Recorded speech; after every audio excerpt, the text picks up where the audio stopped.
এইটাতে লং বেলি প্যান লাগানো হয়েছে। আর এটার একটা সমস্যা আছে, এটা সব জায়গায় খুব সম্ভবত আর কি বাড়ি খায়। বাট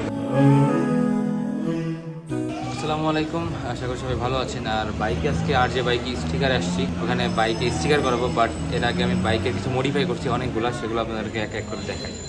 প্রথমত এটা হচ্ছে বাইকের সবথেকে ইন্টারেস্টিং পার্ট, সেটা হচ্ছে হ্যান্ডেল ক্রাউনটা।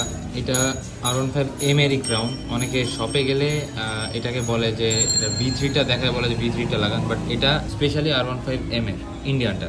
আর এটার প্রাইস হচ্ছে 2800 টাকা, জাস্ট এতটুকু। আর এটা আলাদা, এটা হচ্ছে সাসপেনশন ক্যাপ। এটা 1500 টাকার ভিতরে, 1100 থেকে 1500 টাকা এই দুটা নেয়। এইটাতে লং বেলি প্যান লাগানো হয়েছে। এটার প্রাইস মূলত 3000 3500 এরকম। বাট আমার এটা হচ্ছে একজনের থেকে নিয়ে লাগাইছি, আমার এটা দাম কম পড়ছে, কারণ এটা ইউজড বলা যায়। এটা এখান থেকে ভেঙে নিতে হয়, কারণ হচ্ছে এই নাটটা না হয় অ্যাটাচ হয় না, তো এই যে এটা ভাঙা। বাট যেহেতু এটা গ্রাফিক্স হয়ে যাবে, তো এটা নিয়ে আর আমার সমস্যা হবে না। দেন RCBর ভিতরে অনেকগুলো গ্রিপ আছে, বাট এই গ্রিপটা আমার কাছে সবথেকে বেটার মনে হয়, ভালো একটা গ্রিপ দেয়। অ্যান্ড এগুলোর দুইটার প্রাইস টোটাল হচ্ছে 800 টাকা। ঢাকায় বলেন বা অন্য কোথাও বলেন, একটা সমস্যা হয়, সেটা হচ্ছে ফগ লাইটের মামলা দেয়। বাট আমি ফগ লাইটটা এমন জায়গায় লাগাইছি ছোটো দুইটা, যেটা দেখে আর কি ভিজিবিলিটি কম, মানে ওটা দেখা যায় না যে পিছনে ফগ লাগানো আছে। অ্যান্ড এই দুটোর প্রাইস নিচ্ছে আমার কাছে 1500 টাকা। আর এর সাথে একটা সুইচ লাগাইতে, সেটাও আমি দেখাবো। আর এটার একটা সমস্যা আছে, এটা এইসব জায়গায় খুব সম্ভবত আর কি বাড়ি খায়। বাট আমাকে তারা বললো যে এইবার লাগার সম্ভাবনা নাই, যেটা আমি পরে বলতে পারবো আর কি। আর এটার সাথে যে সুইচটা আছে, সেটা হচ্ছে এই সুইচটা সিস্টেম হচ্ছে এইদিকে হচ্ছে আপার, মানে বড় লাইটটা, আর এখান থেকে হচ্ছে এদিক দিলে ইয়েলোটা, আর মাঝখানে হচ্ছে বন্ধ। এটা ভালো। আর ঢাকাতে আসার পর সবথেকে বেশি হেল্প করে আমাকে মোবাইল হোল্ডারটা, কারণ এটা দেখে আমি থেকে পুরান ঢাকা পর্যন্ত দেখে আসছি পুরা 13 কিলো। এরপর এই যে ফ্রন্ট ক্যামেরা লাগানোর জন্য আমি এখানে একটা নামটা অ্যাকচুয়ালি জানি না, এটা গোপ্রো একটা করতে হয়। নিচে একটা গ্লু মতো আছে, এটার দাম নেয় 50 টাকা অনলি। যেটা এই যে এরকম মেরে দিয়ে এখানে ক্যামেরাটা লাগাবো, আর এখানে যে ফ্রন্ট ভিউটা আর কি আসবে, এটা বেশ ভালো। দেন এই ভাইজারের কথা আমি আগেও বলছি, এখন আবার নতুন করে বলতেছি। এইটা হচ্ছে কাস্টম বিল্ডেড ভাইজার, যেটা R15M এর পিন কোড। এগুলোর দাম নেয় 1500 মতো, 1000 টাকা একটা ভাইজারের পরে। বেসিক্যালি R সিরিজের ভাইজার সবাই ইউজ করে।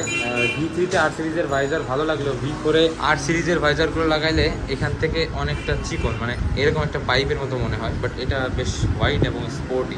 এরপরে হচ্ছে বাইকের ট্যাঙ্ক প্যাড। এটা আসলে কোনো কাজে লাগে না, অযথা খরচ বলা যায়। মানে এটা নেয় 1500 টাকা, বাট এটা আসলে সেভাবে কোনো গ্রিপ দেয় না। গ্রিপের জন্য একটা পাওয়া যায়, যেটা রবারের, এখান থেকে রবার থাকে, রবারের মতো বেস, ওইটা কাজে দেয়। বাট এটা আসলে আমার কাছে খুব একটা ঠিক মনে হয়। বাট এখানে এতটুকু প্রোটেকশনের জন্য এটা ঠিক আছে, বাট এটা কম প্রাইসেরটাও পাওয়া যায়। দেন এখানে এই যে তেল জিলিটা লাগানো, সেটা হচ্ছে পিরানহার। এটা ফোল্ডিং না, ফোল্ডিংগুলোতে সমস্যা, ফোল্ডিংগুলো মাঝে মাঝে ঢিল হয়ে যায়, অ্যান্ড এটা দৌড়ায় বেড়ায়। বাট এটাতে সেই সমস্যাটা নাই। আর এগুলোর প্রাইস 2000 টাকা প্লাস পিরানহার না।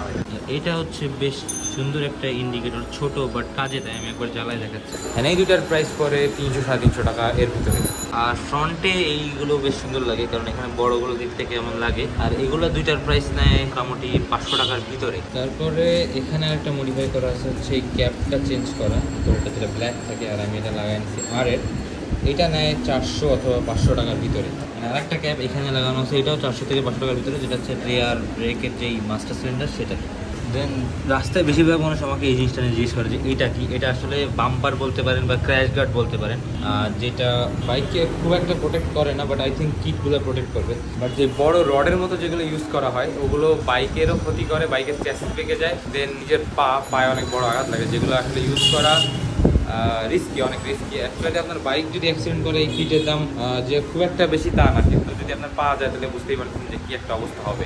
দেন এখানে দুটো টাই আছে, এগুলো কখনো ইউজ করবেন না, এগুলো নেয় 500 টাকা। বাট এটা ক্ষতি করে, এই যে লাইক এই যে আমার ক্যাবলে যে পট পড়ে গেছে, এগুলো না ইউজ করাই I think better.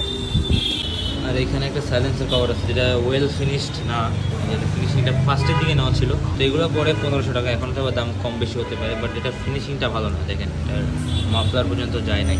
R safety হিসাবে আমি এই যে এই তালাটা ইউজ করি, এটার নাম এখানে দেখা যাচ্ছে, বাট চাইনিজ দাম, তো এটার দাম নেয় 1500 টাকা। আর এটা ভালো সেফটি দেয়, আমি একটা ভিডিওতে দেখছিলাম, যেখানে তার বাইক চুরি করতে আসছিল, বাট এটা খুলতে পারে নাই, তো এই জন্য আমার এটা নেওয়া আছে। অ্যান্ড সবশেষে বাইকের ভিডিওটা এই জন্য করা যে এরপরেই গ্রাফিক্স হয়ে যাবে, আর যে বাইক স্টিকারে আমি আসি, গ্রাফিক্সের পরে আর একটা ভিডিও যাতে মেক করা যায়, সেই জন্য আগে আমি রিভিউটা করে রাখলাম। অ্যান্ড এরপরের ভিডিওতে ইনশাল্লাহ আপনার একটা ভয়াবহ বাইকের গ্রাফিক্স দেখতে পাবেন। তো দ্যাটস ইট, আল্লাহ হাফেজ। অ্যান্ড সাবস্ক্রাইব করতে ভুলবেন না MH mine pro YouTube channel.